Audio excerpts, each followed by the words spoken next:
right. Good afternoon, everyone.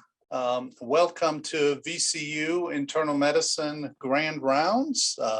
This is our first session for the year. Today is September 2nd, 2021, and we are still starting virtual, as you saw in the emails. A couple of housekeeping items. Today, I'm joined by a panel, Dr. Jim Wright, Dr. Mary Simmers, and our division chair, Dr. Peter Bowling, will be on for the second half of our presentation to discuss and have a panel conversation around COVID-19 and nursing homes. There is also CE credits for this Grand Rounds talk. There will be a code that was displayed just a few minutes ago, will also be displayed at the end of the discussion today. Today, I'm going to start us off. My name is Christian Bergman. I'm an assistant professor here in the Division of Geriatric Medicine. I've been here since July of 2018, and I'm the new Grand Rounds director for this year for the Department of Internal Medicine. You'll be getting more updates about the schedule and the sessions as time goes on, but we would like to start today's conversation with a more of a humanities in medicine and ethics discussion around COVID-19 and nursing home. And we appreciate your attendance and look forward to a discussion. Last housekeeping item, please feel free to use the chat function and to submit questions through the Q&A. We would like to have a back and forth dialogue. If there are questions that come up throughout the presentation, please feel free to share. Thank you, everyone, and we'll go ahead and get started. Today will be COVID-19 and nursing homes, lessons learned and patient advocacy. Myself and Dr. Simmers do not have any relevant financial disclosures. Dr. Wright is a partner of a long-term care practice here in Virginia and engaged in the Homecoming RVA project. In terms of our learning objectives for today, we're going to be talking about past, current, and future impact of COVID-19 on nursing homes. I want to address the importance of an integrated healthcare system, talk about some ethical challenges, and then also appreciate the importance of physician involvement in patient advocacy. Outline today, we'll start with a highlight of COVID-19 care during nursing home care during COVID-19. I want to touch on a little bit of current treatment available and talk about future models, and then we'll get into our panel discussion. So to start us off, it is important to note that the challenges that occurred in COVID-19, COVID-19 brought out challenges that we were already aware of. So if you just reflect back to February 29th, 2020, you'll see the following headlines in various news media. And the pictures here on the next slides, they were quite shocking. You all remember, the National Guard arriving, evacuating nursing homes across the country. This was the scene all around the country, predominantly in Washington State initially, California, and then subsequently down the road. I think as we reflect on these presentations or these pictures, it's important to look at what actually happened in some of these nursing homes. And so this was an article published by some of our colleagues and friends. This is Carolyn Blackman with Genesis Healthcare. And I just want to, how did we get to that point where you saw those pictures of people being evacuated? I want to walk you through what happened in one facility over a period of 3 weeks to help you understand how quickly this spreads in a nursing home. So imagine this facility. This is a 150-bed facility. This is a facility that specializes in care of dementia residents. And as you saw in the previous picture, the first outbreak was in Kirkland, Washington, a Kirkland facility in Washington State. That was February 29th. Following that, over the following 2 weeks, there were a number of educational endeavors all across nursing homes. In this particular facility, they began screening staff, residents, and visitors on March 10th. The following week, on March 10th, no visitors were allowed in. And March 11th, they started an intensive educational campaign over 2 years, 2 days on in-service education around recognition and infection practices. So on March 23rd, two residents triggered a screen. Resident 1 had a cough, resident 2 had a low-grade fever. 2 days later, on the 24th and then the 25th, two staff members called out. If you all reflect back to the early parts of the pandemic, we didn't have readily available test kits. Turnaround times were long, and that was the case at this facility as well. So they pleaded and were able to get 6 test kits sent out from a private lab. And those returned, some results returned by March 29th. And this is what you see now. The case illustrated in the red circle is the initial index case. That was the first resident that tested positive or had a cough and then tested positive. The blue are those that they used those initial 6 test kits in. And by the time the test had already come around, you see that multiple people close to these patients already had symptoms. What occurred over the next 2 days later, an updated heat map. Now you're getting more test results back. They were able to get access to a couple of more test kits, and you see these additional cases on Unit C and Unit D. And then about 2 weeks later, on April 17th, you can see that almost 30 people have passed away within this facility. And because of difficulty accessing tests, you can see that the red ones are those that tested positive, and there are still tests that are pending, and multiple people have symptoms now. So the point that the authors were trying to make here in the early part of the pandemic, early recognition and testing was somewhat delayed, became very difficult to control. And even if you reflect back to the March 31st, they made a point that they had already locked down Unit B when they realized that there was widespread containment, but it quickly spread to Unit A, subsequently to this hallway on Unit C, and then D. Which was devastating for the facility. So important to reflect on this early experience in the nursing homes. Subsequently, multiple federal reports have looked at mortality and impact on nursing homes. And I just want to highlight this report from the summer, looking at Medicare beneficiaries from HHS. Rapid growth throughout the spring into the summer.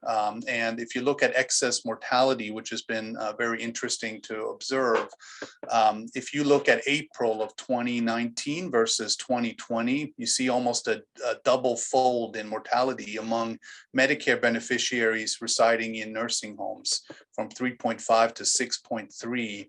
And subsequently, with our winter wave that we had in November and December of 2020, you also see a subsequent rise in mortality. What I do want to highlight that this report calls into answer is that it is not equal across the board. So most people have said that age was a risk factor. That's not actually true. Age was not a risk factor for getting COVID within a nursing home, but it was a risk factor for mortality. So you see here excess mortality as documented by age. You know, those 85 and older, 23% mortality in the year prior. In 2020, it was up to 30%. I want to highlight race. Although a majority of nursing home residents, long-term nursing home residents in the United States are of white origin, the almost the mortality rate among those Black and Hispanic and Asian was much higher. And this graph does not demonstrate the statistical significance, but this was statistically significant. And you can also see the baseline rates. If you look at 2019 mortality across the board, you see 17, 15, 15, 18. It did rise in 2020 across the board, but people have highlighted maybe that some indiscrepancies in the amount of rise in mortality. And then lastly, on the right side, just want to highlight dual eligible individuals. Dual eligible are those Medicaid and Medicare, and tend to signal that the patient has more chronic social determinants of health, psychosocial, psychoeconomic backgrounds that impact that patient's care, and that mortality, both the infection rate and mortality rate, were higher in those individuals. One other thing that's worth noting before I show the pictures of the absolute numbers, I alluded to that facility that we walked through just a minute ago.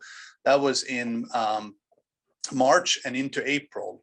I just want to highlight that CMS started tracking nursing home deaths on May 17th. They were allowed to submit all deaths prior to May 17th, and starting May 24th, there were weekly reports. So this particular, this is an MMWR from CDC looking at some early nursing home outbreaks. You can see that there were deaths going back all the way back to March. And in some cases, like Washington State, even earlier in March. So we know that this very first wave of deaths within nursing homes was not always captured in the formal data. This is where we stand today. This was updated just this week. And if you look at US nursing homes across the country, we have about 15,600 nursing homes, about 1.3 million residents, and about 1.2 to 1.5 million staff within these facilities. I just want to highlight here that 671,000 residents were confirmed to have COVID-19. That represents about 50% of all nursing home residents in the United States. And mortality of those folks is approaching 20%. And as shown on the previous slides, you see that the mortality rate was not equal among age, among race, and among dual eligible folks. So but overall about 20% mortality. So how could this happen? So I think we just want to highlight, I started the presentation by saying that there were inadequacies previously in nursing home care and inequities in this healthcare setting to begin with. And so lots of folks have studied this and are looking at it. And these are some of the factors that are being examined. I don't think we have a complete picture yet, hoping to be able to debrief and help learn a lot more as we move on. Now I want to pivot a little bit to just update you all on current COVID-19, because we here in Richmond, Virginia have a preferred partner network, and we have VCU providers at many of these facilities, as we'll talk about in a few minutes. But just want to give you guys some insight into what happens in these nursing homes. So this is the pictures that you see on the screen are a COVID-19 unit that is set up on at site. Whenever we get a COVID positive case within the facility that is not being transferred to the hospital and we're able to treat them in place, we have to set up these COVID units. They're usually almost antechamber. We have 2 plastic curtains. If we're able to use a firewall as illustrated in this as an additional barrier in between, we try to do that as well. And then we use extended use PPE within that unit itself for all positive confirmed patients. I want to highlight just a second, there've been a lot of discussions about the NIH treatment guidelines, and I just want to highlight one of the dilemmas that we have in nursing home settings is that we do not always transfer people to the hospital just because they are hypoxic. We are routinely treating folks with IV antibiotics. We're routinely, assessing folks and providing oxygen and so forth. So when you look at the NIH, COVID-19 disease categories, the jump from moderate to severe, is essentially could just be hypoxia. Somebody that has, a little bit of a sore throat, they have some shortness of breath, and then they develop some hypoxia, but they're not yet in respiratory distress. We can place them on 2 liters of oxygen and O2 comes back up to 95, 96%. They're feeling better.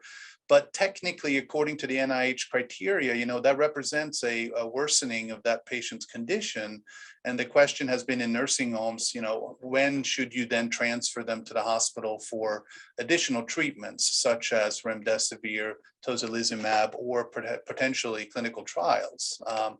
So I want to just highlight, this is one of the dilemmas that we have in nursing homes. These were just updated about a month ago. And you see the traditional non-hospitalized and hospitalized. And then here within VCU, we have our own, guidelines for hospitalized individuals. But it's very challenging to figure out in the nursing home setting, when do you appropriately transfer them to the hospital. So we have developed a framework of how we think about that. And I would just say, bear in mind the vitamin C and zinc. The NIH treatment guidelines for vitamin C do not recommend for or against. They recommend against zinc. And then there's lots of other things that we should not be using. But just in terms of how we think about treating these folks currently, encouraging oral hydration, getting some baseline labs, early ambulation, frequent repositioning, IV fluids, early goals of care, as we'll touch on in a few minutes. And then you'll see in here, dexamethasone and anticoagulation may be indicated in cases where you have moderate or severe and the patient or families decide to treat in place. We may be able to use that. And then lastly, just monoclonal antibodies. We are developing protocols. We are working with nursing facilities, and a couple of facilities within our preferred network are using monoclonal antibodies in those that are asymptomatic or mild, not hospitalized. And it can be done, just some additional planning and things need to be done. Lastly, because this is grand rounds, I want to update you all on the moving trend in long-term care and how we can think about better models of care in the future. So as I alluded to before, there are lots of federal reports and commissions that were established to look at what happened in 2020 in nursing homes. This is one that you could look at, and I would just say that all of the things highlighted in the middle were somewhat specific to COVID-19, with the exception of workforce and then technical assistance. Those were long-standing issues that we have been working on historically within nursing homes and staffing and workforce development. So this provides a little bit of a understanding, but it's unfortunately a little bit more complicated than this. Couple of things about reimbursement. It's difficult to imagine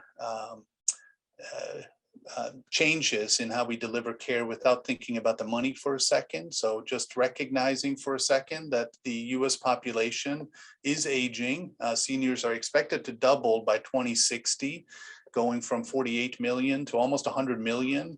I think by 2035, the number of seniors in this country will outnumber the number of children for the first time in US history.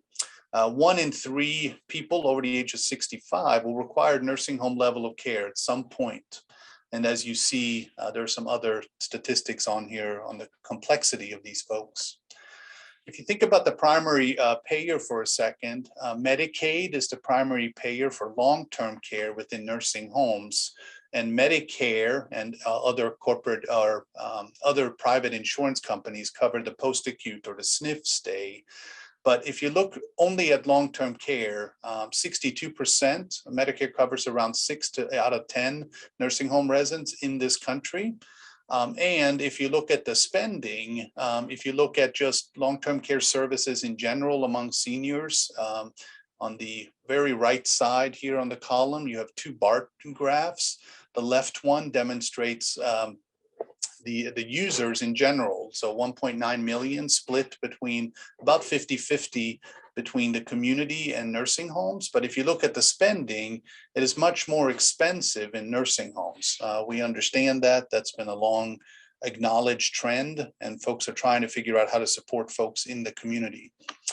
A couple of quick things that I think people have written about and that I want to highlight before we get to our panel. If we want to be serious about nursing home reform in this country, we have to think about the physical design, the operating model, and the staff training and development. And I'm going to highlight a couple of programs that have been around for a few decades, but are receiving additional attention now recently.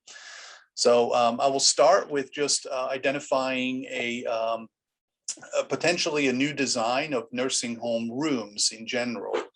The current nursing home room can be anywhere from double occupancy all the way up to 4 residents per room.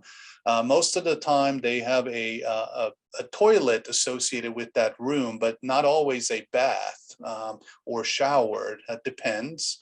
And I would say that they are not built with infection control in mind. Airflow and antibacterial surfaces, things like that. And so I think new buildings that are coming up or buildings that are being renovated are looking at more innovative ways to bring nursing home physical environment into the 21st century. And these are just some of the ideas that are being proposed that would significantly help being able to contain any kind of future infectious pandemic, or just in general, improving the quality of life for the residents in these homes. Another thing I want to highlight is the community as a whole. If we try to move away from institutionalized large centers with 150, 180, patients, the greenhouse project was started in the late 90s. I think the first building came up in around 2003, 2005. I think Dr. Brown out of Harvard, I think also at Maryland at some point, had founded this original project. It was originally supported by a Robert Wood Johnson Foundation. And the idea that you see in the center of the screen here is that you would have almost 4 different houses, or it doesn't have to be 4, but a community of houses, which each house then has a number of residents, maybe 6 to 8 residents within a house that then have kind of a home environment. And then they have almost a community with multiple of these houses that support each other. So this is one model. They are now up to 359 green home communities in 32 states. Another model of taking care of nursing home residents is PACE, which is the Program for All-Inclusive Care of Elders. As you see on the left diagram here, there are some criteria. You have to be over 55, you have to live in a PACE service area, and you have to be certified to need nursing home level of care and be able to live in the community safely. And so these are expanding, and there's quite a strong presence here, both here in Richmond, down towards Newport News, as well as Central Virginia, with a number of PACE centers. We can expand on this later, but it is a evolving trend to try to help take care of folks. The basic concept is that they would live at home or in an assisted living facility or nursing home, but during Monday through Friday, they would come to the center, have activities, they have a clinic present, they have physical therapy, and you have an overseeing interdisciplinary team that takes care of all folks. Usually it's done every day with rounds where you review folks that were hospitalized and things to try to manage a group of seniors. So this is an innovative model that's done well over time. Another thing I want to highlight is just, again, home-based primary care as we try to think about driving care out of nursing homes and potentially into the community.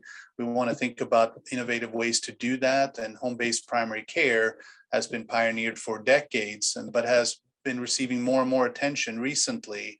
And I just want to highlight, if you think about the readmissions that have been reduced in the Philadelphia communities, just want to highlight here in Richmond, Virginia, we have Dr. Peter Bowling has been part of the Independence at Home project with the house calls team here in the Division of Geriatric Medicine for decades now. And if you look at the uppermost right there, home-based primary care, those are some of the statistics that have come out of some of the collaborations here around the East Coast. So the whole idea here is that you have an interdisciplinary team that is able to manage folks in home using an interdisciplinary team, including social work, as well as providers that actually go into the facility. And that is all I have for the initial part. If you give me 1 second, we are gonna transition to the speakers, our panelists here in just 1 second. If our panelists want to turn on their video, I'm going to get things set up here.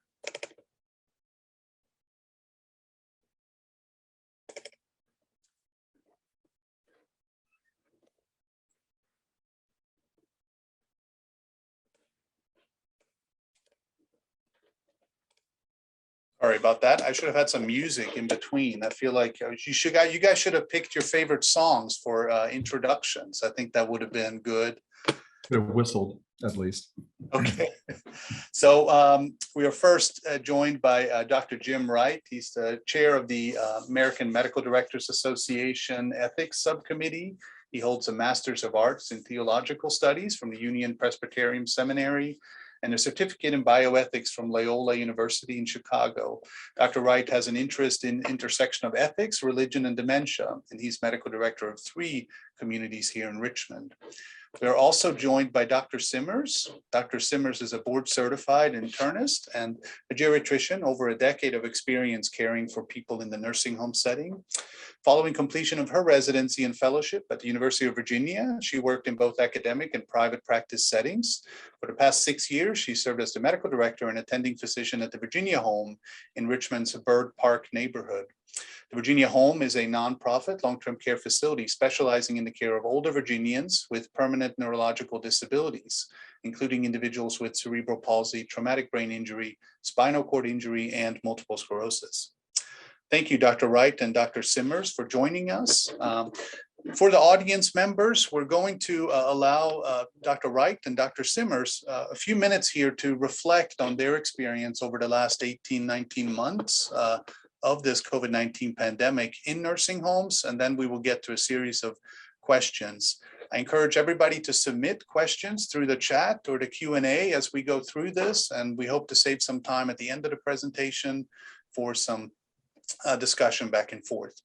Thank you all for joining us, and I'll turn it over to Dr. Wright is first. Thank you. Great. Thank you, Dr. Bergman. Really appreciate that, and also appreciate the great presentation. My name is Jim Wright. I'm a physician of a few nursing homes in the Richmond area. And in March of 2020, I was medical director of Canterbury Rehab. We were the first nursing home to have an outbreak. This was March 14th was our first case, 2 weeks after the Kirkland case. And as you can imagine, very little was known about COVID at that time. And actually, Dr. Simmers and I have had a close working relationship over the years. And we were in this interesting situation in early March where the Department of Health had actually restricted your ability to test your residents for COVID.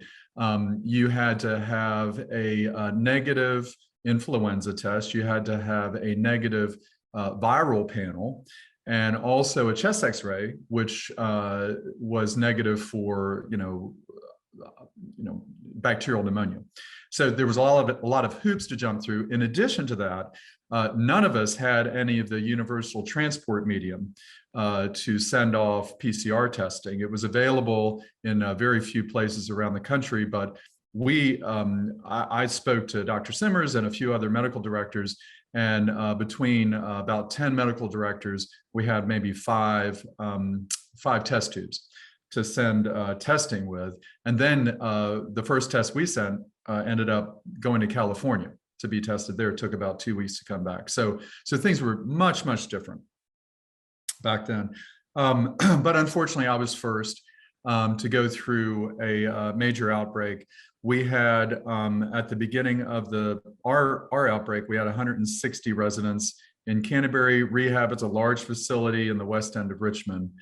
And by the end of our outbreak, our first positive case was March 14th. The end of our outbreak, last positive test was April 24th.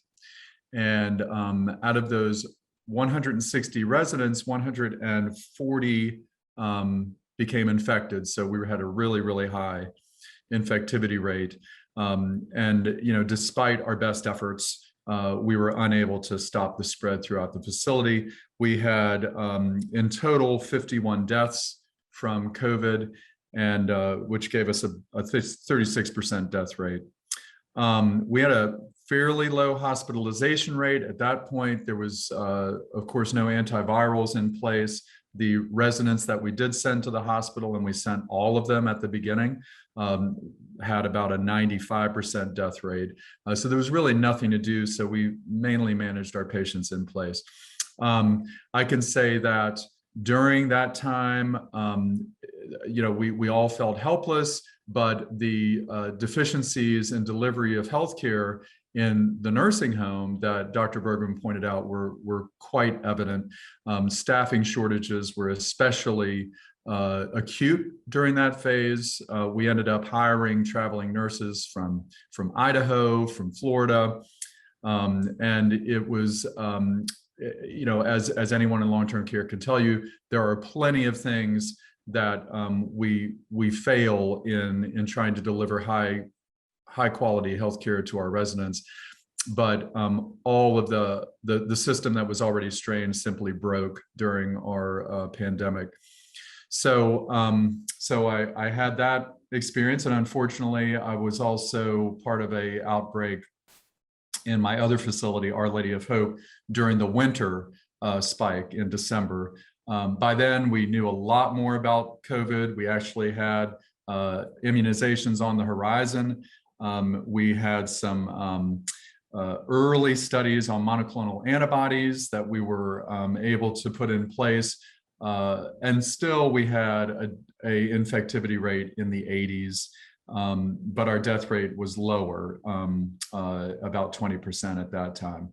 So I guess I'm sorry, I'm probably going over my time. Answering that last question. If there was one thing I could do to improve nursing home care, what would it be? And it has always been, even before the pandemic, and even more so now, staffing. So Virginia is one of a minority of states that has no minimum staffing requirements for nursing homes. We abide by Medicare guidelines, which say you have to have sufficient staffing to deliver adequate care for your nursing home residents, but there's no limit as to the numbers that you can say provides excellent care or adequate care for your residents. So I have been part of some initiatives to try to establish minimum staffing requirements in Virginia nursing homes. So far, unsuccessful. We're hoping to try again with the next General Assembly. So, thank you. Thank you, Dr. Wright. Powerful experience, and I know you have a lot to share, so thank you for taking time. Dr. Simmers, we'll allow you a few minutes here on the floor to share your experiences. Thank you. Yeah, I'd like to thank you, Dr. Bergman, for inviting me to come and talk today. It is definitely, as Jim said earlier, it was a very intense experience, and there's lots that we have to say, so trying to figure out what would be the most meaningful for this group. I guess when I thought about the pandemic, sort of pre-pandemic, during the pandemic, and then sort of shifting to focus on the future, I guess how I see it is that like nursing home care or care in the nursing home was somewhat invisible to sort of the greater medical community before COVID, right? And the reality is that the majority of physicians have never set foot in the nursing home and don't really have a good idea of how things work.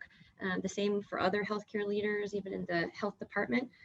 But despite that, lack of exposure to the nursing home, we are in those of us in long-term care. We are a group that we love what we do, and we are fierce advocates for our patients who are really amongst some of the most vulnerable in society. So essentially, when very early in the pandemic, as Jim mentioned, with the essentially restrictions on testing in settings that were at highest risk for large outbreaks and high mortality, I think that's where we kind of started to work together and see the power of our sort of shared voice.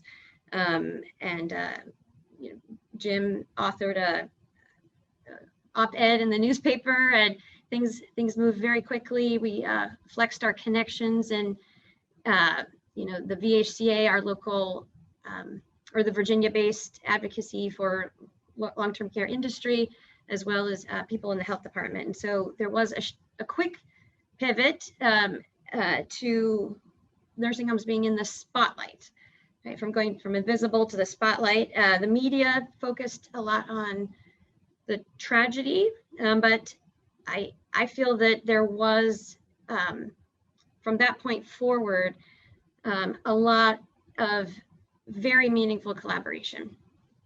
And I know Dr. Bergman had mentioned that as a key topic for today. And so that collaboration was peer-to-peer. So Dr. Bergman facilitated conference calls between medical directors here in Richmond, so we could reality check, each other, learn from each other. Jim also circulated a lessons learned document that I had my first outbreak starting March 27th, and I picked up Jim's document, and that was my to-do list on day one. So there was a lot of collaboration peer-to-peer, as well. The governor's long-term care task force on COVID has been a great forum to have administrators, right, medical professionals, and epidemiologists and health department officials, all talk around the table and be able to problem solve, at every step along the way. And what I see as sort of the next step is taking that spotlight and these collaborations that we've established and moving forward to advocate for meaningful change in long-term care, nursing home care. And, that's going to be, I think, our next big challenge.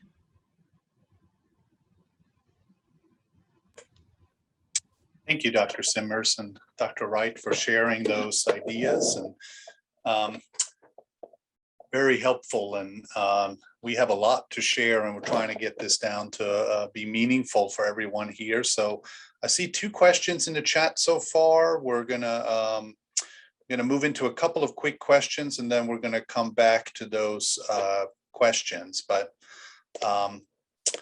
the first question that was on my mind, and I wanted to hear our panelists' thoughts, was if you think back to the early part of the pandemic, how would you balance the role of the physician as a leader in medical knowledge when there was uncertainty initially? Essentially, what is our role to the community, the patients and families? And we'll invite Peter Bowling, the division chair, if Peter has done a lot of work over the years in nursing homes as well. And certainly, Peter, feel free to jump in if you have anything to add to any of these questions. Thank you for your time.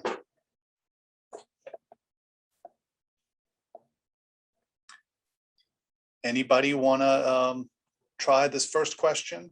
Sure, I can address. I think that's a great question, Christian, because I've found my role in the early stages of pandemic, and this was before we had our outbreak even, as the kind of the scientist or the lead scientist in the room. It was something that I had to kind of remind my coworkers and some of my colleagues, even some of my physician colleagues, was that we practice a science. And so in the beginning of COVID, where there was so much that was unknown, but a lot of conjecture about what would help, and I'm thinking mainly of hydroxychloroquine. There were some of my colleagues who immediately jumped on using hydroxychloroquine when the data was simply not there. And it was important to remember that, medicine makes advances and people are helped by medicine through the scientific method. Now, granted, you're in a crisis situation where you don't have those multi-center, double-blinded prospective trials to rely on, but you can look at a study and say whether it's worthless or not. And so, in my view, hydroxychloroquine simply did not support its use. And so I think that was one of my important roles, despite and especially because of the uncertainty, was to make sure people understood that we were practicing a scientific endeavor here.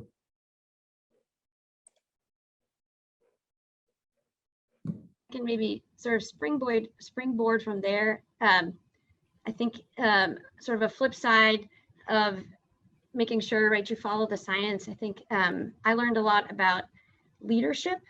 And so, you know, being that lead clinician really, at least in our building, really meant that I was sort of the incident commander for, right, our emergency. It was a medical emergency.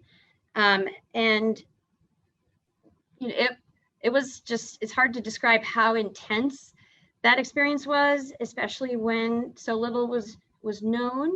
And there were really so little resources, right? We had to, you know, reuse a medical mask, you know, for a whole, you know, in various different protocols based on how many masks we had in the building, who was sick, those sorts of things. But it was very, very difficult circumstances. And I had to make a lot of tough calls. But, you know, I realized then, and I can see it now too, that our situation would have been much, much worse if somebody wasn't making those tough calls. So I think I just learned that you have to be able to make decisions and move forward and lead your team. And it's, you have to be able to make decisions even if you don't have all the data. And I was very honest with my staff about what I knew and what I didn't, and what I thought, you know, so where I was blurry on what I thought, you know, what was right. And I'm, you know, I changed my mind and pivoted based on, you know, new data that came out, or maybe in my collaborations with other medical directors. But I think that there was, you know, a critical role of healthcare of leadership.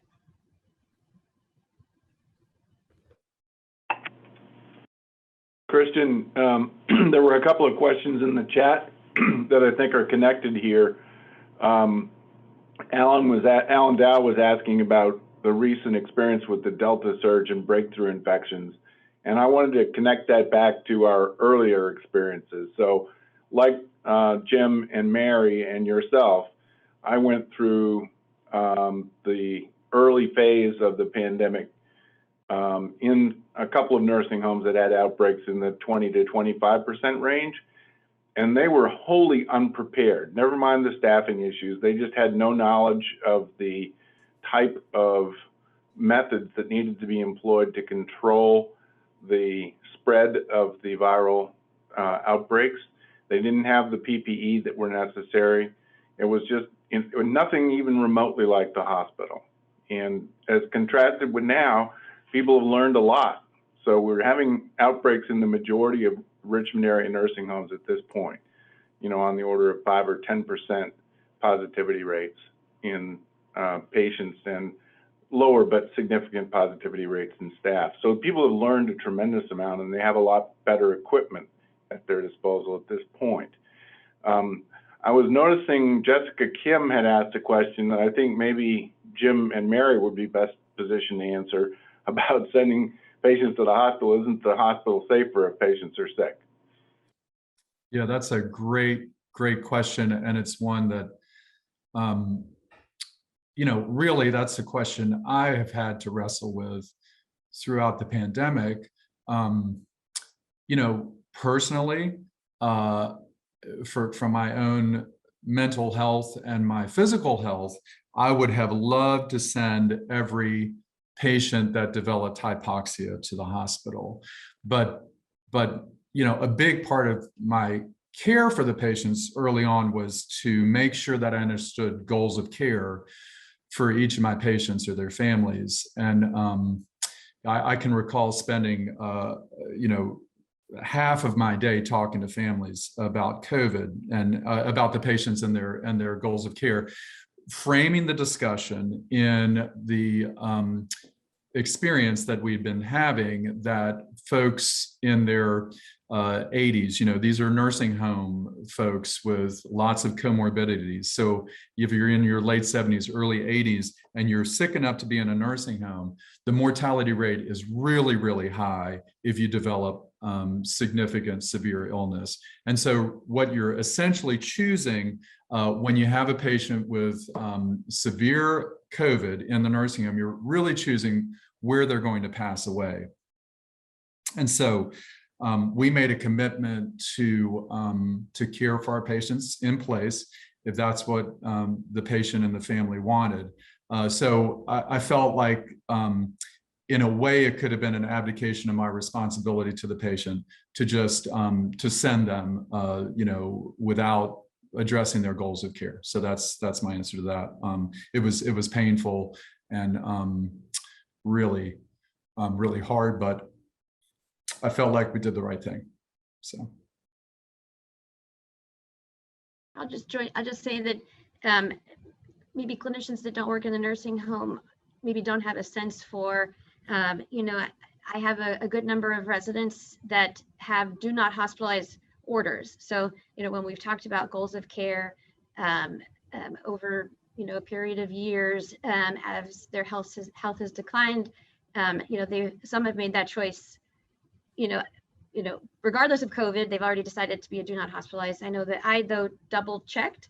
So even my do not hospitalize residents, if they got COVID, like Jim, I called back and regrouped, with the family to make sure we were all on the same page. But for many people, they had already decided not to go back to the hospital.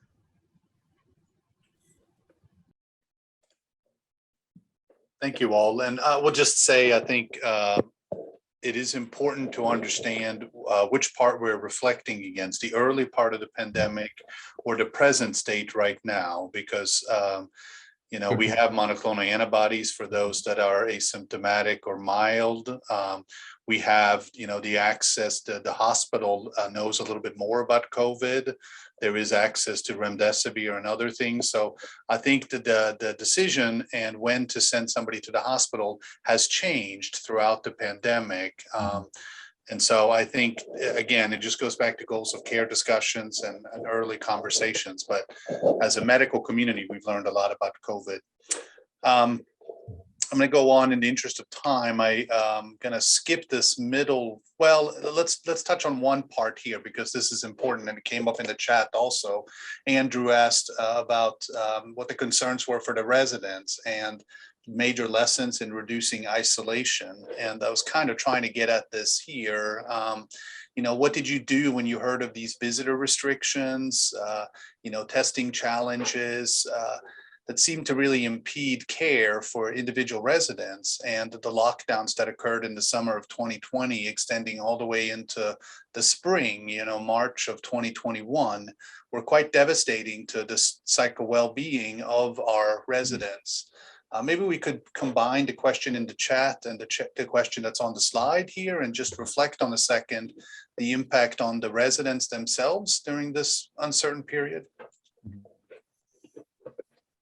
Well, I know in regards to the testing and diagnostic challenges, Mary and I were pretty involved early on in getting the Department of Health to change its stance on the barriers to testing. We complained a lot. We were loud. We sent letters and emails and phone calls to everyone we knew, and we actually were successful in getting the Department of Health to remove the obstructions to testing. And that was, and it actually involved the newspaper, so I think just making a lot of noise about that and making it uncomfortable, making it urgent for people making the rules, we found was really effective. And the same for the restrictions in visitation. Once we got through the worst of the pandemic and realized, after immunization, you certainly were at a much lower risk, or your patients were at a much lower risk of having severe disease. The restrictions, the visitation restrictions and isolation guidelines continued. And so, you can't change the rules yourself, but you can make it uncomfortable for the rule makers. And so we were, again, just being noisy and complaining and writing letters, making phone calls. I guess that's what being an advocate looks like in these days during this time.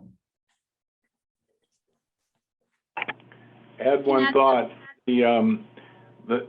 most of the current outbreaks have been traced back to visitors of one sort or another or unvaccinated staff. And so some of the restrictions that are in place because there's relatively little control on the part of the nursing home operators and the core staff in terms of preventing further exposure. Now, almost all of the nursing home residents in Virginia have been vaccinated at this point, I think it's fair to say. So the number of people that are getting deathly ill is much lower, not zero by any means, but much better. But, you know, again, highlighting the importance of essentially universal acceptance of the importance of the vaccine to protect the vulnerable members of our community is something that we all probably should carry forward. Right. For sure.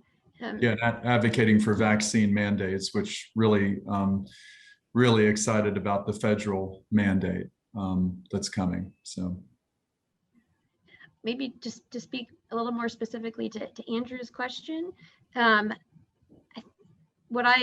feedback I've gotten from residents at the Virginia home really is they were just thankful that we kept them safe, the best that we could. So there really wasn't, I would say, a lot of complaining or other things in the, the most heated parts of the pandemic. So the first wave and then the sort of December, January wave.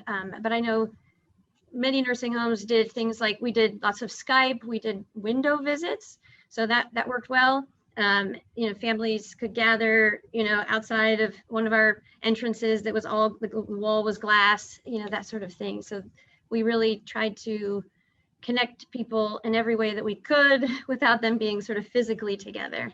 And then on the point of vaccinations, in our building, we were able to mandate vaccination early. So I think we're pretty insulated, I think, from the Delta variant. We've seen breakthrough cases in staff at my facility, but we've not had any resident cases. So I think our residents are all vaccinated as well. So it's definitely a very different situation than last March or January.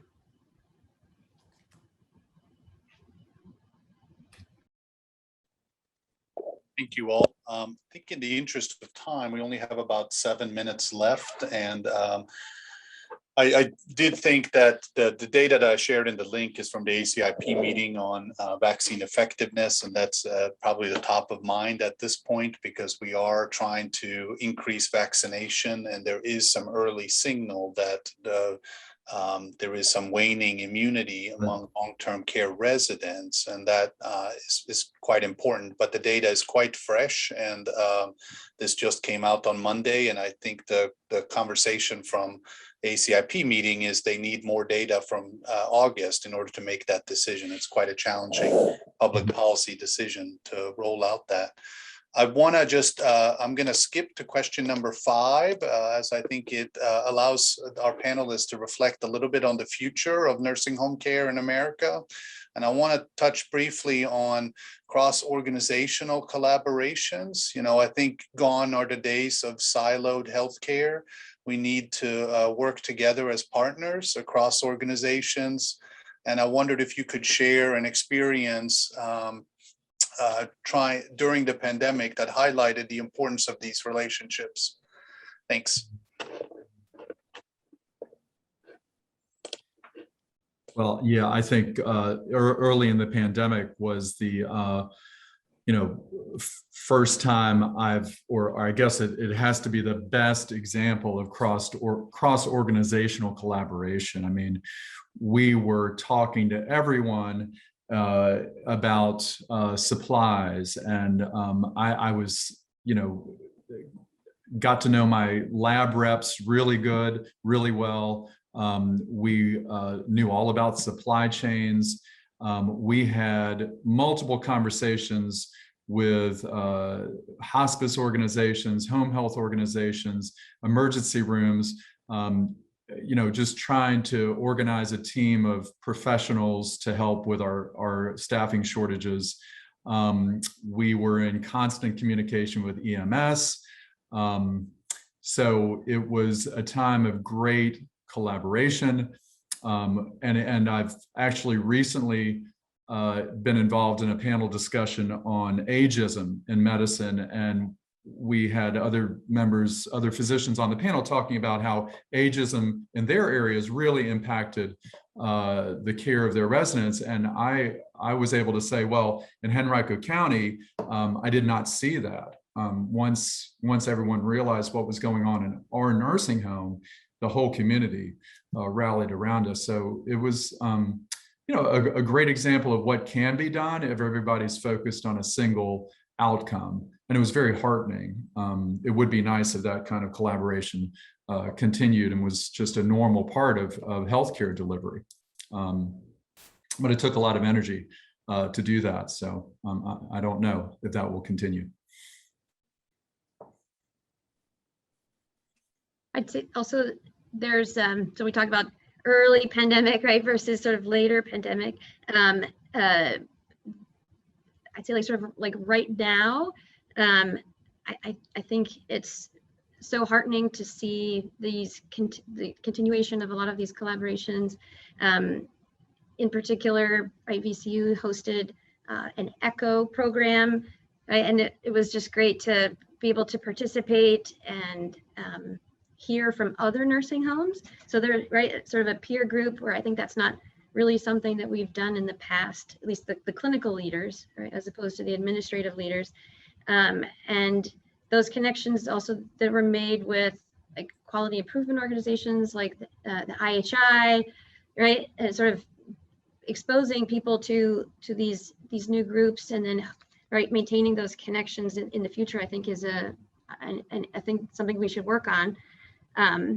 But I think the pandemic also brought out an interdependence. Maybe I know that some people understood, but maybe not everybody understood, between the nursing home and the hospital in terms of transfers out. So when you talk about surge capacity and things like that, I think there is some future work there to really, fine tune those relationships, and because our patients can fill the hospital, right? And the hospital maybe needs to send out patients to us. So I think that there's a lot of work there to refine those relationships.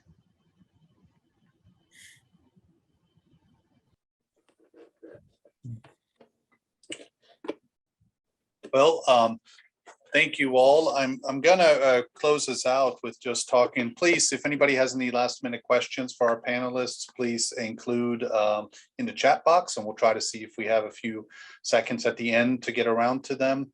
I'm going to close out by just updating folks on the current situation here within VCU as we deal with an integrated healthcare system. And just want to, many of you have probably seen some of these slides before, but want to touch on the fact that we are building an integrated healthcare system and have a kind of a new, moving towards a hospital without walls and a continuum integration center that's been able to coordinate many of these things that may have been siloed before. And I just want to emphasize our preferred partner network across all of the 5 post-acute domains. Most recently, the VCU Health at Home Biata, the joint venture, really helps with the home health environment. Also want to touch briefly on this concept, which is being proposed and being looked at as an expansion of potentially home-based primary care, potentially collaborating with the health system, communities, and others, a hospital without walls, delivering acute care, perhaps in the home setting. Lastly, the VCU Geriatric Division is built with now 5 domains, and most recently the Continuum Integration Center and remote patient monitoring. Lastly, this is now the hub, the air traffic control of the Continuum Integration Center. And we appreciate everyone who has been supportive of this project over time. And we'll just close it out. And this is our nursing facility attending service, where we operate currently and what our goals are. Any last comments, thoughts from our panelists before we close out?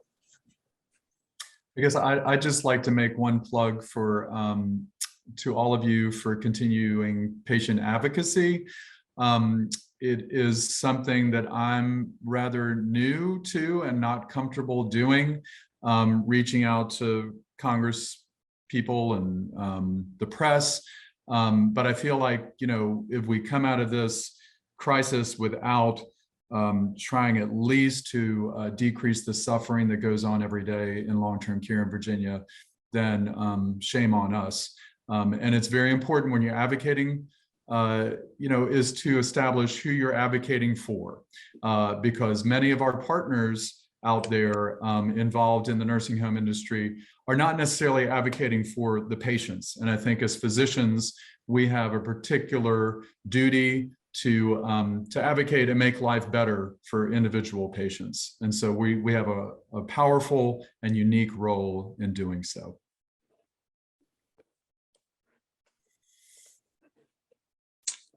I'll just say thank you so much for having me today. Thank you, Dr. Wright. Thank you, Dr. Simmers. Thank you, Dr. Bowling, for joining us. And thank you all of our audience members who were able to participate. And please contact us if there's any follow-up information. The CME code for today's talk is listed in the chat again. The code is 212-84-21249. You text that to 804-625-4041. Contact us if you don't have that information available, and we'll get it back to you. Thanks for your time. And as always, the grand rounds will continue every week on Thursdays, 12 to 1. Please feel free to reach out if you have any comments. Thanks for your time today, and thanks to our panelists. Appreciate it. Thank you. Thanks for having me. Appreciate it. Bye-bye.